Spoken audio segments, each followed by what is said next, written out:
Sige, magiging masaya ito.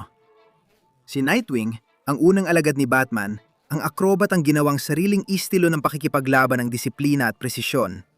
At si Gambit, ang mutanteng magnanakaw, may ngiti, bow staff, at kapangyarihang gawing pagsabog ang kahit anong mahawakan niya. Pareho silang mabilis, pareho silang palabas, at pareho nilang alam kung paano kontrolin ang isang laban. Pero kapag nagharap na talaga ang dalawa, ang strategist laban sa wildcard, sino ang magwawagi? Tara, himayin natin. Si Dick Grayson ay isang superhero sa pamilya ni Bat, na siyang orihinal na Robin, matapos ampunin ni Bruce Wayne. Halaunan, lumaki siya at naigitan ang kanyang posisyon at na-inspire ni Superman na maging Nightwing, kung saan sina Jason Todd at Tim Drake ang sumunod sa kanya bilang mga Robin. Kinuha rin ni Dick ang pagiging Batman sa loob ng ilang panahon, kung saan si Damian ang nagsilbing Robin niya bago siya bumalik bilang Nightwing. At pinamunuan na rin niya ang Teen Titans at maging ang Justice League noon. Dahil sa matinding pagsasanay niya kay Batman, nasa rurok ng pisikal na kondisyon si Nightwing at halos kapantay na niya mismo si Batman.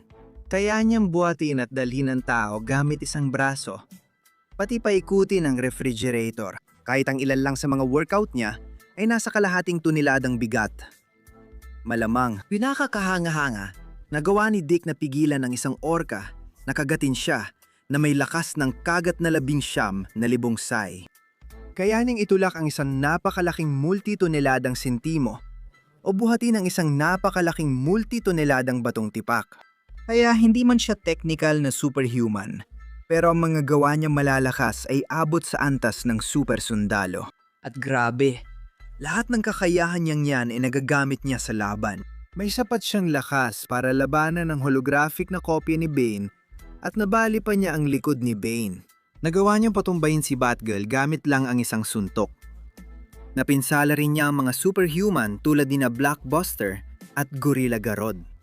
At minsan, nabasag pa ni Dick ang mga titanium na binti ng isang lalaki, isa sa pinakamalalakas na metal sa mundo. Siyempre, kasing tibay din ni Nightwing, kaya niyang tiisin ang sulod-sulod na suntok mula sa malalakas na superhuman at hindi basta-basta natutumba. Kaya rin niya makaligtas sa malalapit ang pagsabog ng ilang beses. At kahit madalas, ay sapat na ang bilis ni Dick para makaiwas sa mga bala. Nakakatulong din na halos buong bulletproof ang kanyang kasuotan. Sa katunayan, sobrang tibay at advanced ng kasuotan ni Nightwing na sinabi niyang mukhang luma na ang Kevlar kumpara rito. At hindi lang ito tungkol sa pisikal na tibay. Si Nightwing ay may isa sa pinakamalakas na mental toughness at willpower na makikita mo. Kaya niyang hindi matulog ng ilang araw, baliwalain ang fear toxin at kayanin ang mental na pagpapahirap. Nakatagal siya na higit 1 linggo sa disyerto na walang pagkain o tubig. Si Dick ay nasaksak na sa tiyan at nabaril pa sa ulo. Pero nagpatuloy pa rin siya. Pero kung saan talaga namamayani si Nightwing ay sa bilis at liksi. Si Kuya ay bida na sa sarili niyang acrobatic show noon bata pa siya. Kaya ito talaga ang kanyang espesyalidad. Official din siyang kinikilalang pinakamahusay na acrobat sa Detective Comics universe. Kaya oo, sobrang galing niya. Palagi niyang nailaga ng mga bala kahit pasabay-sabay na putukan. At umabot na sa punto na si Dick ay parang natatawa na lang at hindi na pinapansin ang mga baril. At hindi lang ito kapag malayo siya. Kahit malapitan ay kaya niya.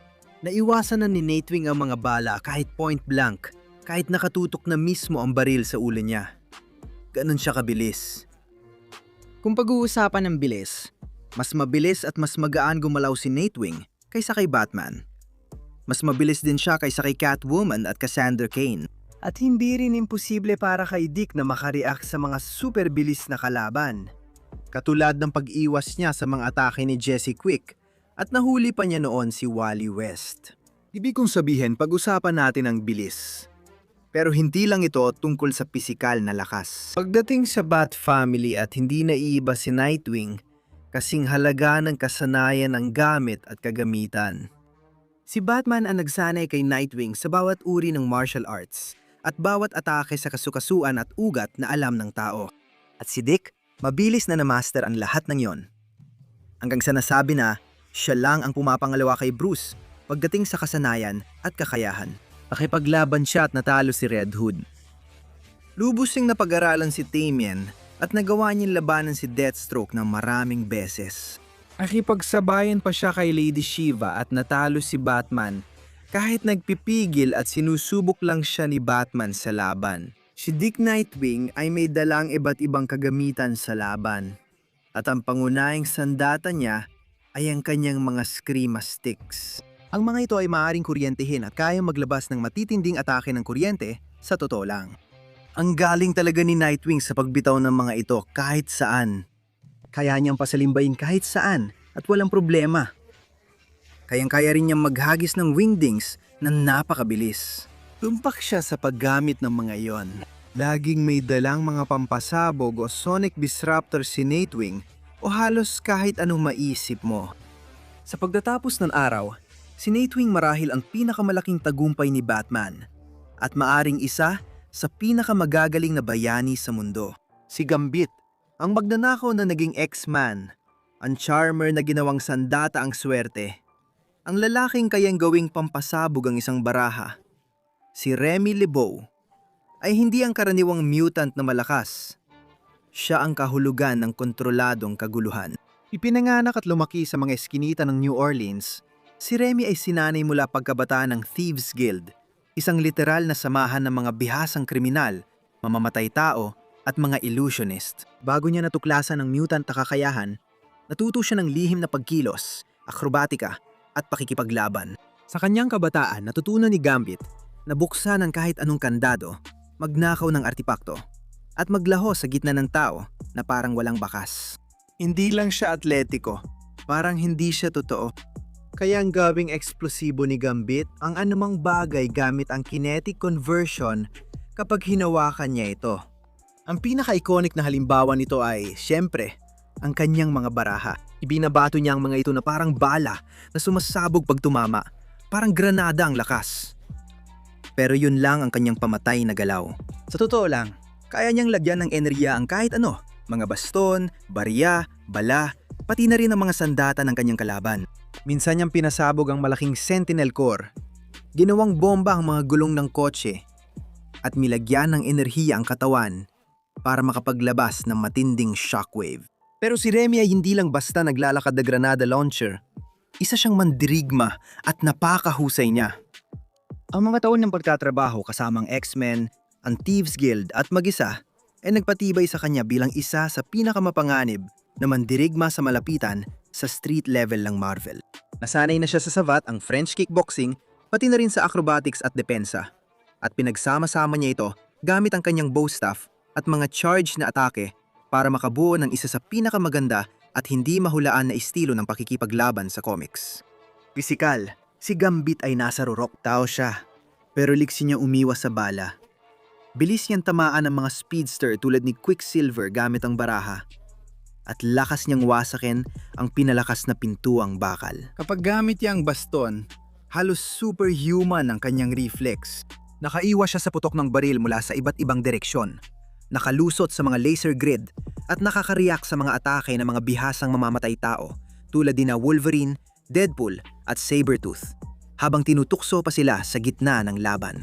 Hindi kapangyarihan ni Gambit ang delikado, kundi kung paano niya ito ginagamit. Isa siya sa pinakamapandayang isipan sa Marvel, isang strategist, sinungaling at palabas sabay-sabay. Hindi siya lumalaban ng patas kasi hindi nananalo ang patas. Minamanipula niya ang paligid, naglalagay ng bitag, nagpapanggap gamit ang alindog, at tinatapos ang lahat ng may ngisi. Sa likod ng estilo at yabang, nandoon ang tunay na laman. Dahil si Gambit ay hindi lang basta heartthrob na may baraha, isa siyang survivor. Nakipagsabayan siya kay Wolverine, nakipaglaban kay Magneto, at hinarap ang mga banta na kasing tindi ng Apocalypse. Naging bayani siya at anti-bayani. X-Men ay tinakwil. Naging leader at naging outcast. Sa bawat pagkakataong umaangkop siya, sa bawat pagtitiis niya, hindi man siya ang pinakamalakas o pinakamabilis, pero siya ay hindi mahulaan, hindi matitinag, at imposibleng basahin.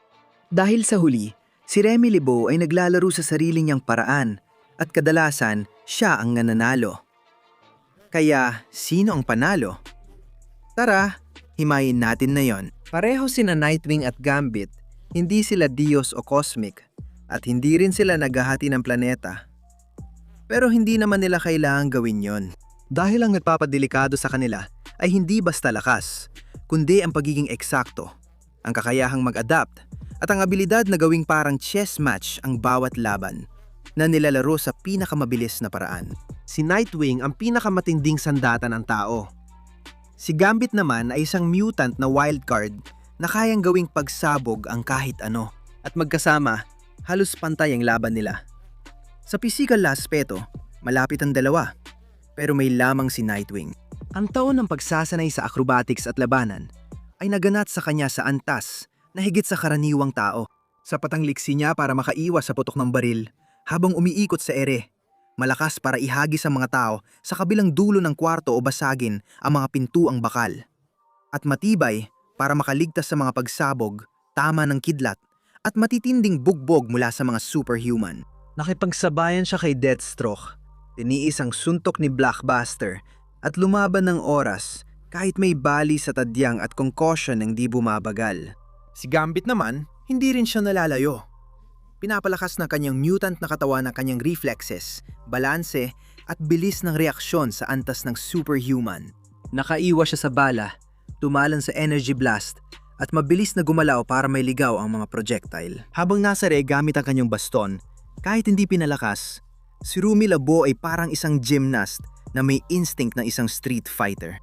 Dahil sa mutant na kakayahan niya, parang kaya niyang hulaan ang mangyayari. Sa pisikal na lakas, tingin ko mas lamang si Nightwing.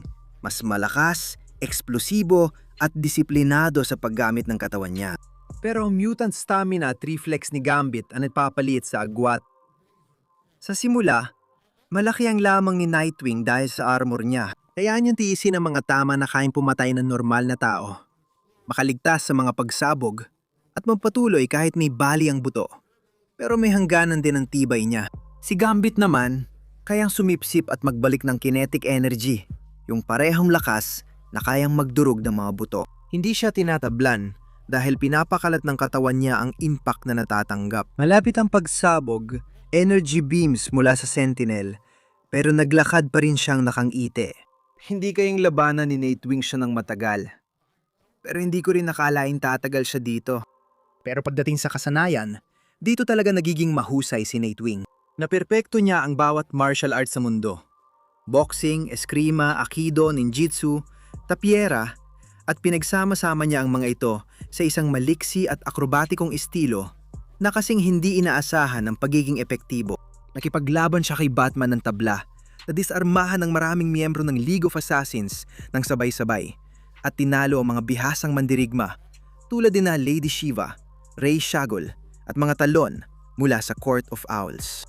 Mas hindi pormal ang estilo ni Gambit, pero hindi ito mas mababa sa panganib. Nagsanay siya kasama sina Wolverine, Kapitan America at Daredevil. Nakipag-spar siya kay Deadpool, sumabay kay Sabretooth at madalas lumalaban sa mas malalakas at mas mabilis na kalaban. Pinaghalo niya ang savat, fencing at rumble sa estilo ng laban, gamit ang momentum, footwork at panlilinlang. Aatake siya mula sa di inaasahang anggulo. Magpapanggap gamit ang baston at pagsasamahin ang akrobatikong galaw sa malapitang atake. Mas mataas ang antas ni Nightwing sa teknikal na aspeto. Ang kanyang porma, disiplina at kontrol ay perpektong halimbawa. Pero ang pagiging hindi mahulaan ni Gambit ang nagpapadelikado sa kanya. Hindi siya makakaplano laban sa isang taong parang kaguluhan ng galaw. Dito nagiging interesante ang laban dahil pambihira ang teknolohiya ni Nightwing. Ang kanyang kasuotan ay bulletproof, shock-resistant, at pinatibay ng Nomex at Kevlar. May dala siyang smoke bombs, hazers, flash charges, sonic disruptors, explosive wingdings, at syempre, ang kanyang electrified screama sticks na kayang magbigay ng malalakas na bultahe ng kuryente kahit sa loob ng armor. Pero hindi kailangan ni Gambit ng mga gadget. Siya mismo ang gadget. May mutant na kapangyarihan siya na gawing explosive kinetic energy ang kahit anong bagay tulad ng baraha, barya, kutsilyo o kalat. Kung kaya niyang hawakan, kaya niyang pasabugin. Pwede niyang lagyan ng charge ang baston para sumabog o ihagis ang mga charge na baraha na kayang magpabagsak ng sasakyan. Isang dampi lang ng kamay niya, kaya niyang gawing pampasabog ang gamit ni Nightwing na talagang ginawa para sa kontrol. Ginawa para sa kaguluhan ang kapangyarihan ni Gambit. Kaya siya naiba na Nightwing. Kaya niya magtagumpay at henyo siya sa labanan. Pinamunuan niya ang Titans at covert ops para kay Batman. Laging nauna sa meta-human teams dahil sa mabilisang desisyon. Agad niyang nababasa ang galaw, mabilis umangkop sa bagong kalaban, at nagagawang armas ang paligid. Ngunit hindi baguhan si Gambit. Habang buhay siyang magnanakaw, espiya at infiltrator na nakaligtas sa laban ng mga mutanteng kayang durugin ang tangke. Mabilis siyang mag-isip. Ginagamit ang paligid bilang armas at mabilis ang kamay sa laban. Magkukunwari siyang nadapa para lang makapaglagay ng pampasabog sa paanan mo. Kung taktikan na laban ito ng chess, si Nightwing ay estratehiya sa pangmatagalan. Samantalang si Gambit ay parang nagpo-poker. Hindi niya kailangang manalo palagi. Kailangan lang niya ng magandang baraha. Paano ito mangyayari?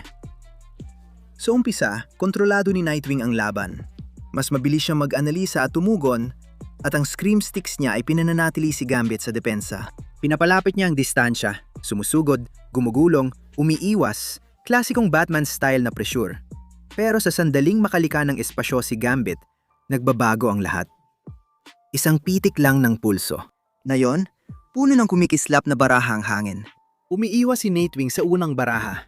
Nagpa-flip gamit ang usok. Minsan pa yata natanggalan ng sandatang staff. Pero nagsisimula ng gibahin ng mga pagsabog ang labanan. Bawat lugar na pinagtataguan ni Nightwing ay nagiging bomba. Ang mga gamit niya ay nagiging panganib na wala na ang kanyang taguan. Kaya nag-a-adjust si Dick. Umiiwas siya sa pagsabog gamit ang grapnel para lumipat ng pwesto. Pero paubos na ang matatakbuhan niya. Sa huli, natamaan siya ni Gambit na isang charge na suntok sa malapitan. Dahilan para bumagsak siya sa mga guho. Bumamon ulit si Nightwing, gaya ng lagi niyang ginagawa. Pero nakahanda na ulit si Gambit na isa pang baraha at isang pagsabog pa ang tuluyang nagpabagsak sa kanya. Dikitan ng laban. Si Nightwing ang mas magaling na martial artist, mas matalas na taktiko at mas disiplinadong mandirigma.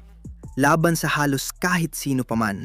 Sapat na sana yon, pero ang kapangyarihan ni Gambit ang pumapantay sa laban. Hindi mo mapipigilan ang pagsabog gamit ang teknik. At mahirap magplano ng laban kung kaya ng kalaban gawing shrapnel ang paligid. Mas pinipilit ni Nightwing ang mga kasama niya kaysa sa karamihan. At sa isang purong laban ng mano-mano, malamang siya ang mananalo. Pero kapag nagsimulang sumugod si Gambit sa labanan, tapos na agad.